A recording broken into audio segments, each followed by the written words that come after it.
रब करीम ने फरिश्तों से फरमाया कि वत्तखज़ल्लाहु इब्राहीम खलीला, इब्राहीम मेरा दोस्त है। तो फरिश्ते कहने लगे या अल्लाह जिसे इतना कुछ दिया जाए उसने दोस्त तो बनना ही होता है, तो नवाजा ही बड़ा है, इतना माल, इतने खेत खलियान, इतना कुछ। अल्लाह करीम ने फरमाया जाओ आजमाइश कर लो, इम्तिहान ले लो। फरिश्ता इम्तिहान लेने पहुंच गया।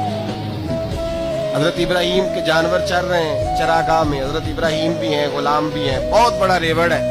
आप तशरीफ फरमाए। एक फरिश्ता आया तो खेत में छुप के बैठ गया और बुलंद आवाज से कहने लगा सुबहान अल्लाह वल्हम्दुलिल्लाह वला इलाहा इल्लल्लाह वल्लाहु। ये तस्बीह बड़ी पसंद है, महबूब ने इनकी फजीलत बयान की।